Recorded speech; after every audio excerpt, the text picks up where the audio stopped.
Hi hello friends, ಹೇಗಿದ್ರೆಲ್ಲರೂ? ಇವತ್ತಿನ ವಿಡಿಯೋದಲ್ಲಿ home pregnancy ಟೆಸ್ಟನ್ನು ಹೇಗೆ ಯೂಸ್ ಮಾಡೋದು, ರಿಸಲ್ಟನ್ನು ಯಾವ ರೀತಿ ಓದುವುದು, ಪ್ರೆಗ್ನೆನ್ಸಿ ಪಾಸಿಟಿವ್ ಬಂದ ಮೇಲೆ ಯಾವ ರೀತಿ ರಿಸಲ್ಟ್ ತೋರಿಸುತ್ತೆ, ಒಂದು ವೇಳೆ ಪ್ರೆಗ್ನೆನ್ಸಿ ನೆಗೆಟಿವ್ ಬಂದರೆ ಯಾವ ರೀತಿ ರಿಸಲ್ಟ್ ತೋರಿಸುತ್ತೆ ಅನ್ನೋದರ ಬಗ್ಗೆ ಇವತ್ತಿನ ವಿಡಿಯೋದಲ್ಲಿ ನಾನು ಡೀಟೇಲ್ಸ್ ಆಗಿ ನಾನು ತಿಳಿಸ್ಕೊಡ್ತಾ ಹೋಗ್ತೀನಿ. ಸೊ ಹಾಗಾಗಿ ಯಾರೆಲ್ಲ ಇದುವರೆಗೆ ನನ್ನ ಚಾನಲ್ನ ಸಬ್ಸ್ಕ್ರೈಬ್ ಮಾಡಿಲ್ಲ, ಪ್ಲೀಸ್ ಸಬ್ಸ್ಕ್ರೈಬ್ ಮಾಡ್ಕೊಳ್ಳಿ, ಪಕ್ಕದಲ್ಲಿರೋ ಬೆಲ್ಲೈಕನ್ನು ಕೂಡ ಕ್ಲಿಕ್ ಮಾಡ್ಕೊಳ್ಳಿ. ನಾನು ಪ್ರೆಗ್ನೆನ್ಸಿ ಕಿಟ್ನ ಫೋಟೋಗಳನ್ನು ಬಳಸುವುದರ ಮೂಲಕ ನಿಮಗೆ ಎಕ್ಸ್ಪ್ಲೇನ್ ಮಾಡ್ತಾ ಹೋಗ್ತೀನಿ.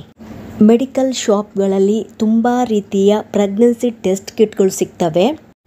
ನಿಮಗೆ ಯಾವುದು ಅವೈಲಬಲ್ ಇರುತ್ತೆ ಅದನ್ನು ನೀವು ಯೂಸ್ ಮಾಡ್ಬೋದು. ಆಲ್ಮೋಸ್ಟು ಎಲ್ಲ ಟೆಸ್ಟ್ ಕಿಟ್ಗಳಲ್ಲಿ ಒಂದೇ ರೀತಿಯ ಇನ್ಸ್ಟ್ರಕ್ಷನ್ಗಳು ಇರ್ತವೆ. ಈ ಟೆಸ್ಟ್ ಕಿಟ್ಗಳು ಹೇಗೆ ಕೆಲಸ ಮಾಡ್ತವೆ ಅಂತ ಹೇಳಿದರೆ, ನೀವು ಕನ್ಸೀವ್ ಆದ ಕೆಲವು ವಾರಗಳ ನಂತರ ಪ್ರೆಗ್ನೆನ್ಸಿ ಹಾರ್ಮೋನ್ ಆದ HCG ಎಂಬ ಹಾರ್ಮೋನು ಪ್ರೊಡ್ಯೂಸ್ ಆಗುತ್ತೆ. HCG ಅಂದರೆ ಹ್ಯೂಮನ್ ಕೊರಿಯೋನಿಕ್ ಗೋನಡೋಟ್ರೋಪಿನ್. ಈ ಒಂದು ಪ್ರೆಗ್ನೆನ್ಸಿ ಹಾರ್ಮೋನು ಫಸ್ಟು ಬ್ಲಡ್ಡಲ್ಲಿ ಪ್ರೊಡ್ಯೂಸ್ ಆಗಿ ನಂತರ ಅದು ಯೂರಿನಲ್ಲಿ ಕಾಣಿಸ್ಕೊಳ್ಳುತ್ತೆ.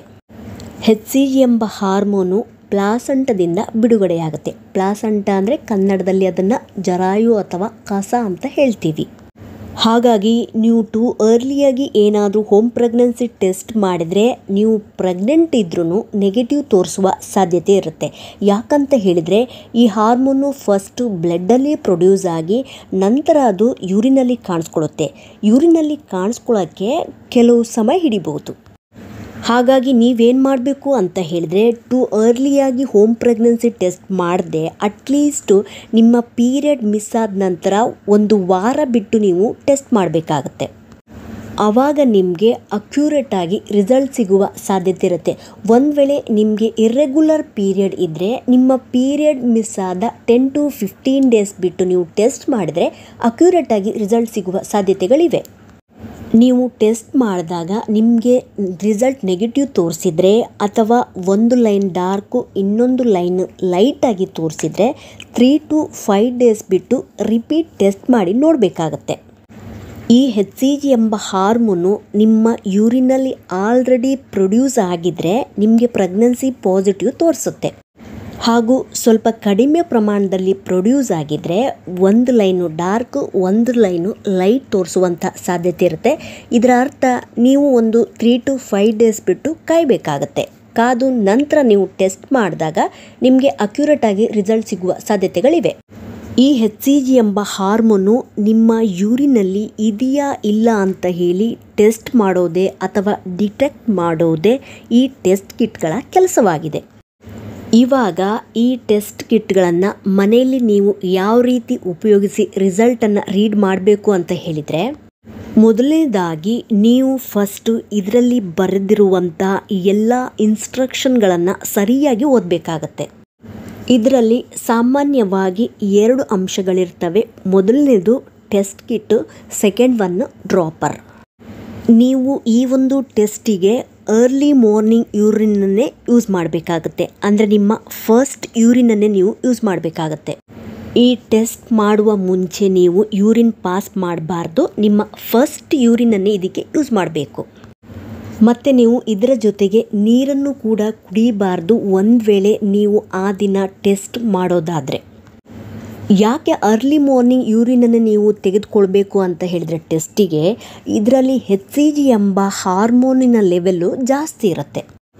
ಈ ಟೆಸ್ಟ್ ಕಿಟ್ನ ಮೇಲೆ 3 ಅಂಶಗಳು ಬರೆದಿರುವುದನ್ನು ನೀವು ನೋಡ್ತೀವಿ. ಮೊದಲನೇದಾಗಿ ಎಸ್ ಅಂತ ಬರೆದಿರ್ತಾರೆ, ಅದನ್ನು ಸ್ಯಾಂಪಲ್ ಅಂತ ಹೇಳ್ತೀವಿ. ಸೆಕೆಂಡ್ ಒನ್ನು T ಅಂತ ಬರೆದಿರುತ್ತೆ, ಅದನ್ನು ಟೆಸ್ಟ್ ಲೈನ್ ಅಂತ ಹೇಳ್ತೀವಿ. ಮೂರನೇದು C ಅಂತ ಬರೆದಿರುತ್ತೆ, ಅದನ್ನು ಕಂಟ್ರೋಲ್ ಲೈನ್ ಅಂತ ಹೇಳ್ತೀವಿ. ಇವಾಗ ನೀವು ಯೂರಿನನ್ನು, ನಿಮ್ಮ ಫಸ್ಟ್ ಯೂರಿನನ್ನು ಇದರಲ್ಲಿರುವಂಥ ಕಂಟೈನರ್ನಲ್ಲಿ ನೀವು ಕಲೆಕ್ಟ್ ಮಾಡ್ಕೋಬೇಕಾಗತ್ತೆ. ನೆಕ್ಸ್ಟು ನೀವು ಡ್ರಾಪರಿಂದ ಯೂರಿನ್ ಕಲೆಕ್ಟ್ ಮಾಡಿ ಸ್ಯಾಂಪಲ್ ಎಂದು ತೋರಿಸುವ ಹೋಲ್ನ ಒಳಗೆ 3 ಡ್ರಾಪ್ಸ್ ಹಾಕಬೇಕಾಗತ್ತೆ. ನೀವು ಯೂರಿನ್ ಹಾಕಿದ ಮೇಲೆ ಇದು ನಿಧಾನವಾಗಿ ಸ್ಪ್ರೆಡ್ ಆಗ್ತಾ ಹೋಗುತ್ತೆ. ಮತ್ತು ಈ ಒಂದು ರಿಸಲ್ಟನ್ನು ನೀವು 5 ಮಿನಿಟ್ಸ್ ಒಳಗೇ ರೀಡ್ ಮಾಡಬೇಕಾಗತ್ತೆ. ಆಮೇಲೆ ಬಂದು ನಾನು ರೀಡ್ ಮಾಡ್ತೀನಿ ಅಥವಾ 10 ನಿಮಿಷ ಬಿಟ್ಟು ಅರ್ಧ ಗಂಟೆ ಬಿಟ್ಟು ಆ ರೀತಿ ನೀವು ರೀಡ್ ಮಾಡಲಿಕ್ಕಿಲ್ಲ.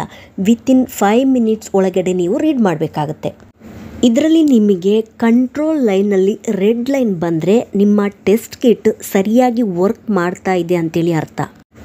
ಒಂದು ವೇಳೆ ಈ ಒಂದು ಕಂಟ್ರೋಲ್ ಲೈನು ಬಂದಿಲ್ಲ ಅಂತ ಹೇಳಿದರೆ ನಿಮ್ಮ ಟೆಸ್ಟ್ ಕಿಟ್ ಇನ್ವ್ಯಾಲಿಡ್ ಅಂತ ಹೇಳಿ ಅರ್ಥ.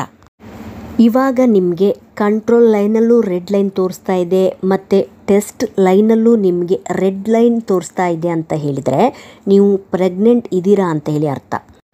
ಇನ್ನೊಂದು ರೀತಿಯ ರಿಸಲ್ಟ್ ಕೂಡ ನಿಮಗೆ ನೋಡಲಿಕ್ಕೆ ಸಿಗುತ್ತೆ. ಕಂಟ್ರೋಲ್ ಲೈನು ಡಾರ್ಕಾಗಿ ತೋರಿಸಿದರೆ ಟೆಸ್ಟ್ ಲೈನಲ್ಲಿ ನಿಮಗೆ ಲೈಟಾಗಿ ತೋರಿಸುತ್ತೆ. ಇದರ ಅರ್ಥನೂ ಕೂಡ ಪ್ರೆಗ್ನೆನ್ಸಿ ಪಾಸಿಟಿವ್ ಅಂತ ಹೇಳಿ.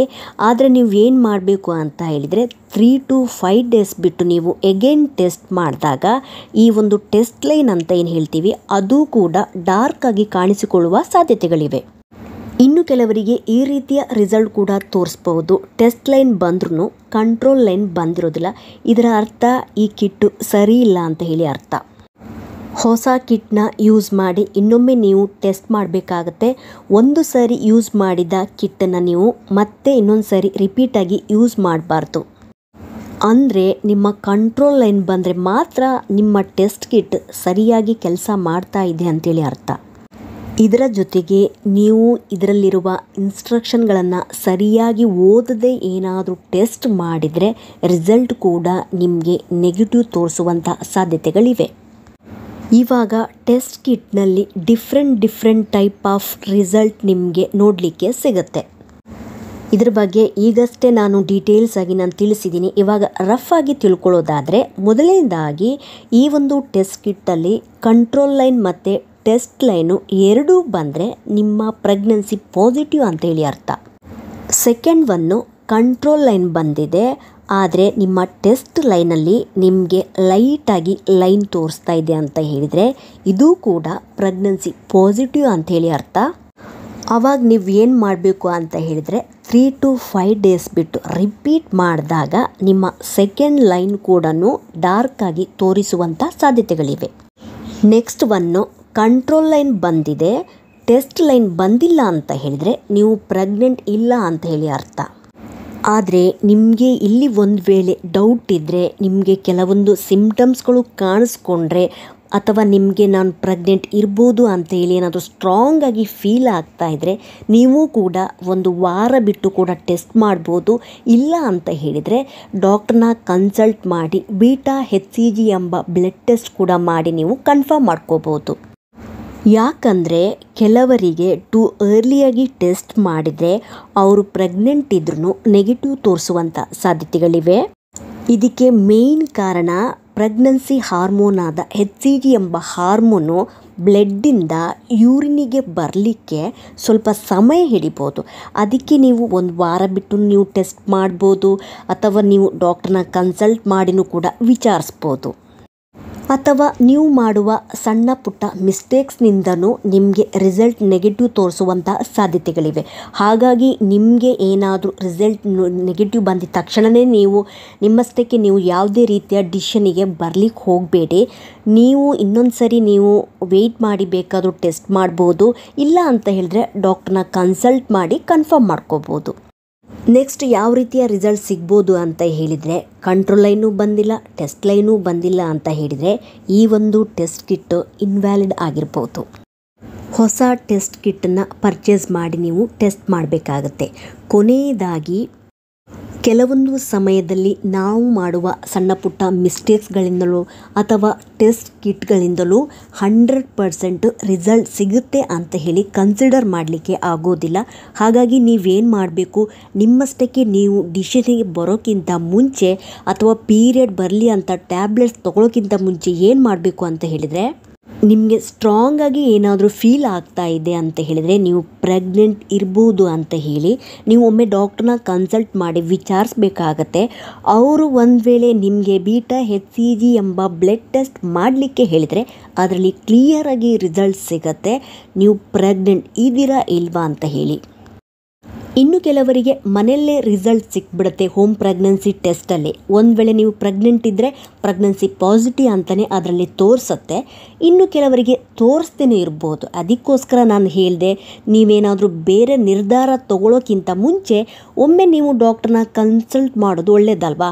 ಮೇ ಬಿ ನೀವು ಪ್ರೆಗ್ನೆಂಟ್ ಇದ್ರೂ ಇರ್ಬೋದು. ಅದಕ್ಕೋಸ್ಕರ ಈ ಮಾತನ್ನು ಹೇಳಿದೆ ಅಷ್ಟೇ. ತುಂಬ ವರ್ಷಗಳಿಂದ ಅನೇಕ ದಂಪತಿಗಳು ಈ ಒಂದು ಸಮಯಕ್ಕೋಸ್ಕರ ಕಾಯ್ತಾ ಇರ್ತಾರೆ. ಅದಕ್ಕೋಸ್ಕರ ಹೇಳಿದೆ ಅಷ್ಟೇ, ನಿಮ್ಮ ಕೈಯಿಂದ ನೀವು ಕಳೆದುಕೊಳ್ಬಾರ್ದು. ಈ ಒಂದು ಇನ್ಫಾರ್ಮೇಷನ್ ನಿಮಗೆ ಇನ್ಫಾರ್ಮೇಟಿವ್ ಅನಿಸಿದ್ದಲ್ಲಿ ಪ್ಲೀಸ್ ಸಬ್ಸ್ಕ್ರೈಬ್ ಮಾಡೋದನ್ನು ಮರಿಬೇಡಿ. ಸಿಗ್ತೀನಿ ಮುಂದಿನ ವಿಡಿಯೋದಲ್ಲಿ. Thank you so much friends.